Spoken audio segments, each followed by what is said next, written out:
Minule jsem si na René netroufl odletět z 1000 metrů nad mořem, i když to z mého stoupáku jiní piloti odpálili a pak pěkně zaletěli.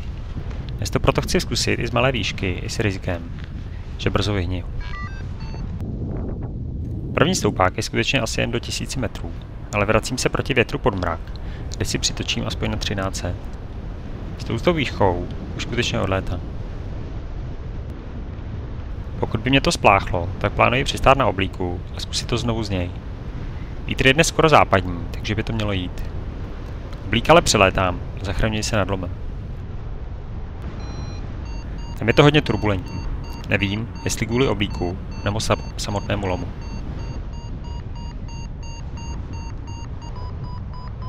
Když ale přečkám prvotní natřásečku, tak je to krásný stoupák.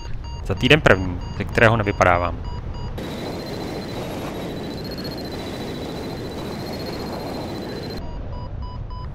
Dostupy se postupně zvyšují. 1300, 1500, 1600, ale někdy to nejde ani tam. U Lovosic vidím, že ve stoupáku za mnou jsou další 2 křídla a ze všech sil jim fandím. Těším se, že mi trošku pomůžou s hledáním stoupáků a jejich středěním. Bohužel ale vyhnívají, já se zachraňuji nad lesem.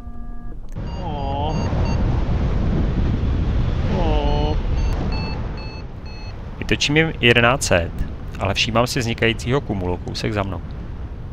Podobně jako na Rané se k němu vracím. Nevyměknu ve 4kovém klesáku, který k němu vede. A odměnou mi je dnešní nejvyšší dostup 1900. Základny se ale ani tak nedotknu.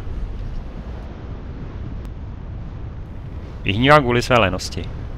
Mám možnost letět na dlouhé zorané pole s lesem na konci. Ale není tam žádná vesnice, tak to při představě, že se nezvednu a zhruba 5 km budu šlapat zpátky, posílám k vesnici.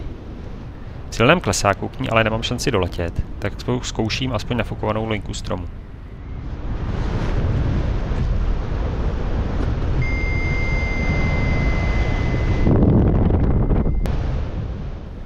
Káně na té stejné lince začne točit, bohužel až když jsem na zemi a balím.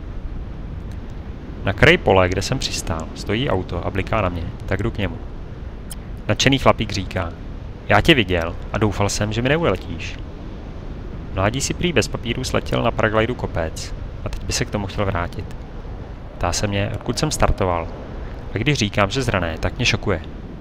Nejsi to ty, co doletěl minulý týden z Rané do Semil? Na YouTube sleduje různá paraglidingová videa a můj kanál taky odebírá. Na nádraží mě tedy veze můj fanoušek. Díky tomu pohodlně stíhám rychlík do Prahy, který by mi jinak ujel. Předpověď dnes nebyla kdo ví co, i meteoalarm doporučoval spíš místní polítání. O to větší radost dnes mám. Letěl jsem hodně pomaličku, vítr moc nefoukal, stoupáky byly slabé. Většinu času jsem se zachraňoval a 2krát jsem se vracel k mraku, což v obou případech přineslo ovoce. Ve vzduchu jsem ale vydržel dlouho, z čehož mám největší radost.